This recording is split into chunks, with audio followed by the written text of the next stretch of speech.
From denial to devotion, Peter's redemption story. You're about to witness a powerful story of redemption.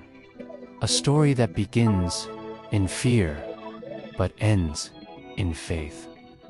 Peter's tears were not just tears of regret. They were tears of awakening. What once felt like failure became the very soil where grace would grow. This isn't just Peter's story. It's a reminder that even in your darkest moments, God is not finished with you. It was a cold night, and fear hung heavy in the air. Peter followed Jesus from a distance as the crowd dragged him away. Moments earlier, he had promised, "I'll never leave you." But fear whispers loudly when courage feels small. When the questions came, you were with him, weren't you?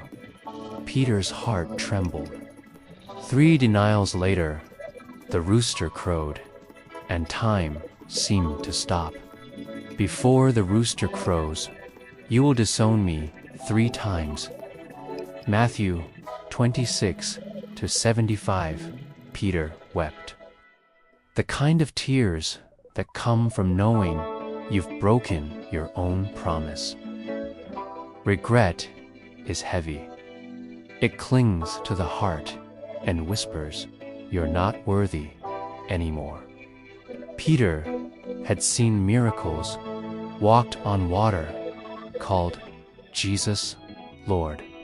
And now he felt unworthy even to pray. But even in that silence, God's love had not left him. Psalm 34 minutes and 18 seconds. What Peter didn't know was that redemption was already on its way. After the resurrection, Peter went back to what he knew: fishing. Sometimes, after failure, we return to familiar places just to feel normal again. But on that morning, as the sun rose over the sea, Jesus appeared on the shore. He called out gently, "Friends, have you caught any fish?"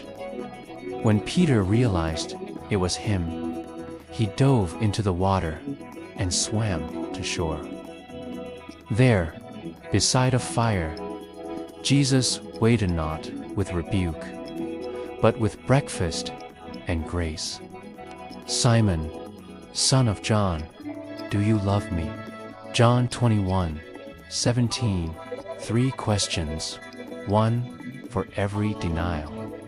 And each "Yes, Lord" rebuilt what shame had tried to destroy. Peter's failure didn't define him, it refined him. The same man who once hid in fear became the one who stood before thousands and declared, "Jesus is Lord." That's what happens when grace meets surrender.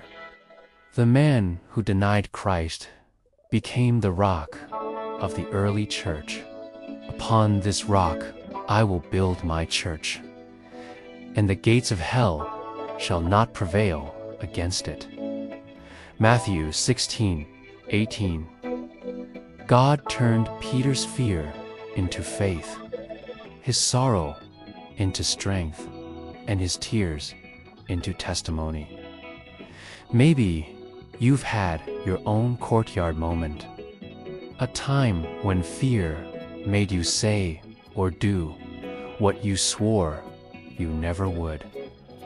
But grace still calls your name, just as it called Peter's. No matter how far you've drifted, God hasn't moved. He's still waiting on the shore, ready to restore what's broken. He will restore you and make you strong, firm, and steadfast. -1 Peter 5:10, from denial to devotion, from failure to forgiveness.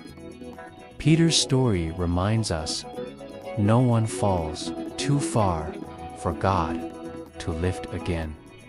The Lord is near to the brokenhearted. Psalm 34 minutes and 18 seconds. Lifted and loved, where faith meets healing.